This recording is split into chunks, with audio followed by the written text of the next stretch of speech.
Welcome to the 7th edition Serve Safe Manager training program. The first chapter is providing safe food. Challenges to food safety. First of all, a foodborne illness is a disease transmitted to people through food and is considered an outbreak when you have 2 or more people after eating the same food become ill. An investigation is conducted by state and local regulatory authorities. If you work in restaurants here in Florida, that would be DVPR. If you work in retail outlets such as grocery stores and convenience stores, that would be Department of Agriculture. It is not an outbreak until it is confirmed by laboratory analysis. It needs all 3 of these things involved. The regulatory authority will confirm the laboratory analysis through hospital testing. Challenges to food safety, time and money. It does cost money to pay somebody to train you, to pay for your books, to retrain you, and in the event of managers, they pay for a course. Language and culture have become really a forefront challenge, more so than it was 10 or 20 years ago. Literacy and education. A lot of restaurant jobs are part-time jobs, working mothers. They are not people that professionally went to college to get a degree in business administration or hospitality. So we do have a higher instance of people that do not have very good reading skills. So they are more of a hands-on learner. You have to know your people in order to know how to train them. Pathogens. Of course the pathogens. Pathogens that are brought in by the people. Pathogens that are nature to the food.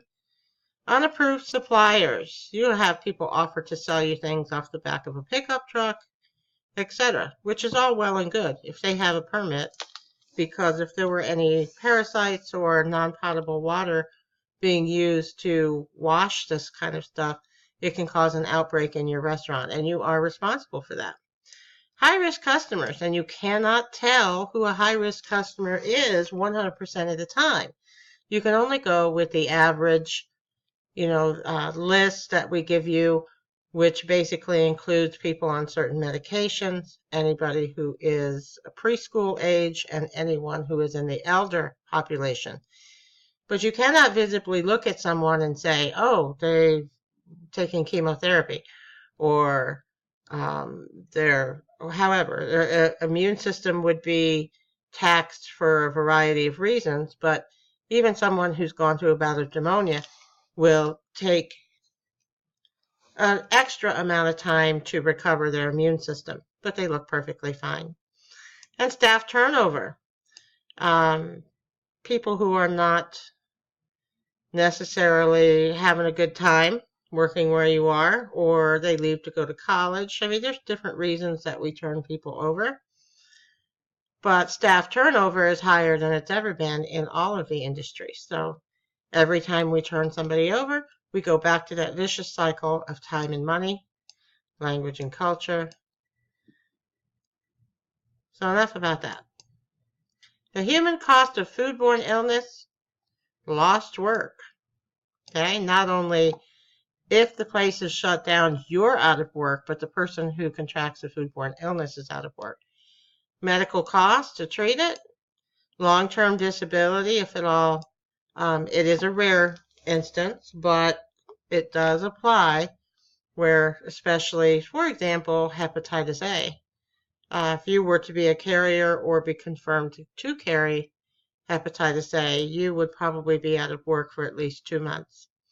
Now, in the terms of death, we're really looking at the foodborne illness causing a death, so it would have to be in a high-risk population where their immune system is extremely taxed.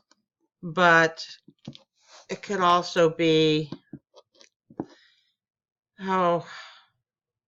I guess a good example would be a story where someone was in remission from a disease and they bit into something that punctured the roof of their mouth. And when that happened, it took that person out of remission. So there's also listeriosis, which we don't talk a lot about in this program because pregnant women were removed from the list of high-risk populations. But listeriosis causes spontaneous abortion of a fetus. So we'll move on to the next frame. Unsafe food is usually the result of contamination, the presence of harmful substances in food, and contamination may come from biological, chemical, and physical hazards. Okay? But certainly all of them will come about because of unsafe practices.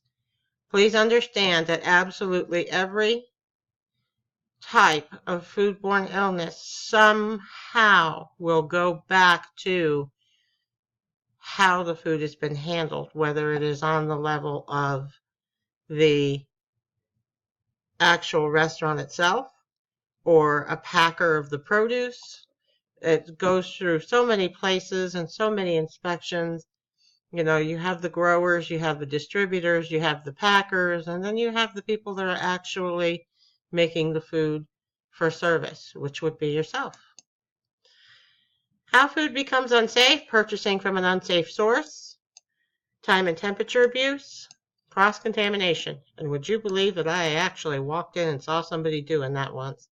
That was crazy. Poor personal hygiene, primarily the hand washing. Poor cleaning and sanitizing. I once took over a deli where they actually looked at me and said, "What's a sanitizer?" Scary, huh? Poor cleaning and sanitizing. Equipment and utensils are not washed, rinsed, sanitized between uses. Food contact surfaces are wiped clean instead of being washed, rinsed, and sanitized. That is the A number 1 violation right there. This one, A number 2. Wiping cloths are not stored in a sanitizer solution between uses, and sanitizer solution was not prepared correctly. TCS food. Most food likely to become unsafe. Now, I can sum this frame up by telling you all meat and seafood and dairy products, simply because they all have protein. That is the reason we eat them, and I want you to, at this point, realize that you are no different than the organism that we are trying to control, okay? You need either protein or carbohydrates in order to function. And these bacteria are no different. And they will gravitate and survive and thrive in anything that has protein or carbohydrates. So here we're looking at dairy, eggs, meat, seafood, shellfish, crustacea, and all poultry. Now this frame has something a little bit different about each thing. This is a baked potato. Most baked potatoes are made, or cooked I should say, in aluminum foil. Well, because the potato is grown in the dirt, they have a very high incidence of spores. And yes, we wash them and clean them, but they're still there. And the aluminum foil traps the moisture and the spores together.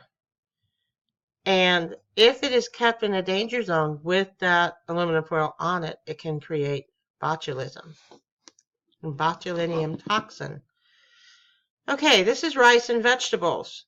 Well, rice has Bacillus cereus in it already, just being a nature of a grain. And the vegetables are all agricultural products. So just because there's no meat present does not mean that it is something that can be temperature abused because it has nothing in it. That's kind of a wives' tale that we get from our parents, grandparents. This one is soy, and tofu is what is pictured here, And this is the original soybean that it's made from. But still very high content in protein, therefore should be handled just like a meat or a seafood.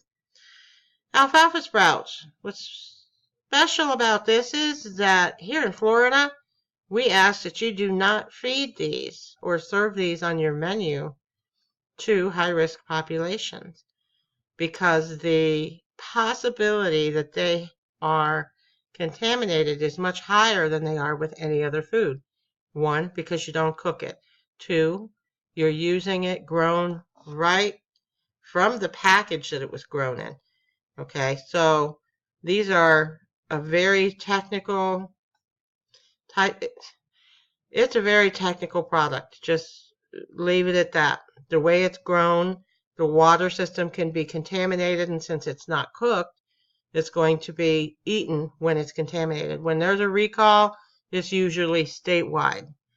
There are very few makers of, or growers, I should say, of alfalfa sprouts.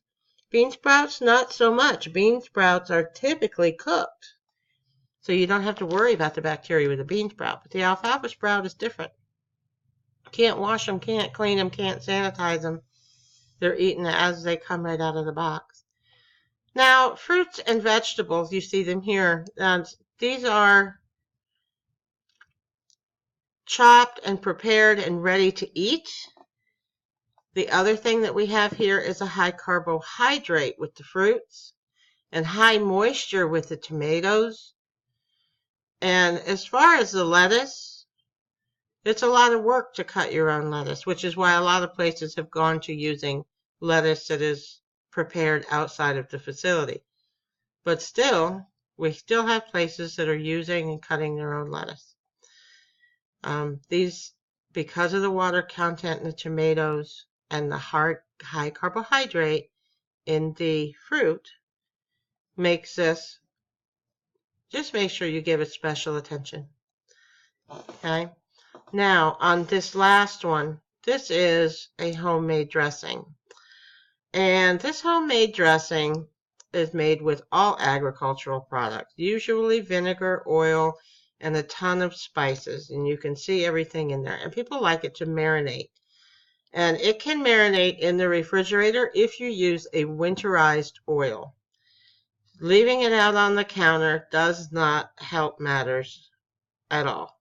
Okay?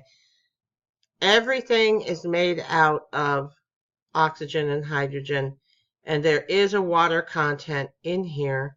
It may grow more slowly, but it still grows. So we want to keep that in the refrigerator. Now, high-risk populations, okay, elderly people, preschool-age children, and people with compromised immune systems from surgery, medications that they take.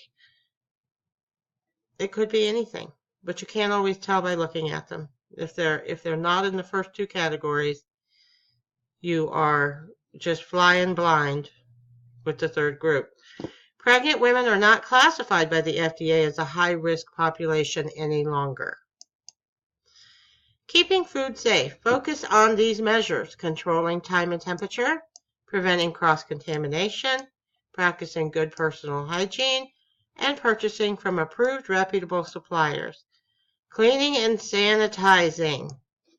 This is big right here. All foodborne illness is because of the people handling the food. And this is also very important. Cleaning and sanitizing. Even your lobby areas, your service trays, your carts that you carry things back and forth on. All of these things have to be cleaned and sanitized. Should be every 4 hours. Okay, training and monitoring staff. Train staff to follow food safety procedures, provide initial and ongoing training, provide all staff with general food safety knowledge, provide job-specific food safety training, and retrain staff regularly. Training has to be documented. Monitor staff to make sure that they are following procedure. That's what a manager's for. Retraining